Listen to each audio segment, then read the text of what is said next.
ರೈತ ಬಾಂಧವರಿಗೆ ಪ್ರಗತಿ ಚಾನೆಲ್ಗೆ ಆತ್ಮೀಯವಾದಂಥ ಸ್ವಾಗತ. ಇಂದಿನ ಜೋಳದ ಕಾಳಿನ ಮಾರುಕಟ್ಟೆಯ ಬೆಲೆಯನ್ನು ನೋಡಿಕೊಂಡು ಬರೋಣ. ಇನ್ನು ಯಾರು ಹೊಸದಾಗಿ ನಮ್ಮ ಯೂಟ್ಯೂಬ್ ಚಾನಲ್ ನೋಡ್ತಾ ಇದ್ದರೆ ತಪ್ಪದೇ ಸಬ್ಸ್ಕ್ರೈಬ್ ಆಗಿ. ನಾವು ಪ್ರತಿದಿನ ಮಾರುಕಟ್ಟೆಗಳ ಬೆಲೆಗಳ ಅಪ್ಡೇಟ್ಗಳನ್ನ ನೀಡ್ತಾ ಇರ್ತವೆ. ಚಾನಲನ್ನು ಈಗಲೇ ತಪ್ಪದೇ ಸಬ್ಸ್ಕ್ರೈಬ್ ಆಗಿ. ಇಂದು ಜೋಳದ ಮಾರುಕಟ್ಟೆಯ ಬೆಲೆಯನ್ನು ನೋಡಿಕೊಂಡು ಬರೋಣ ಬನ್ನಿ ರೈತರ. ಇಂದು ವಿಜಯಪುರದಲ್ಲಿ ಒಂದು ಕ್ವಿಂಟಲ್ಗೆ 3,000ದಿಂದ 3,800 ರೂಪಾಯಿವರೆಗೆ ಹೈಬ್ರಿಡ್ ಜೋಳದ ಬೆಲೆಯನ್ನು ಹೊಂದಿದೆ. ಹಾಗೆ ಹುಬ್ಬಳ್ಳಿಯಲ್ಲಿ ನೋಡೋದಾದರೆ ಹೈಬ್ರಿಡ್ ಜೋಳ ಬಂದು ಒಂದು ಕ್ವಿಂಟಲ್ಗೆ 2,000ದಿಂದ 3,700 ರೂಪಾಯಿವರೆಗೆ ರೇಟನ್ನು ಹೊಂದಿದೆ.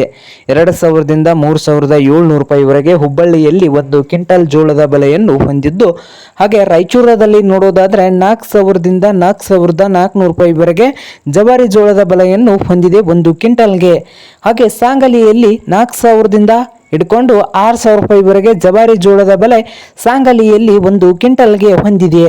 ಹಾಗೆ ಇನ್ನೊಂದು ಮಾರುಕಟ್ಟೆ ಆದಂಥ ಕಲಬುರಗಿಯಲ್ಲಿ ನೋಡೋದಾದರೆ ಜವಾರಿ ಜೋಳ ನೋಡೋದಾದರೆ ರೇಟ್ ಬಂದು 4,000ದಿಂದ 4,500 ರೂಪಾಯಿವರೆಗೆ ಬೆಲೆಯನ್ನು ಹೊಂದಿದೆ.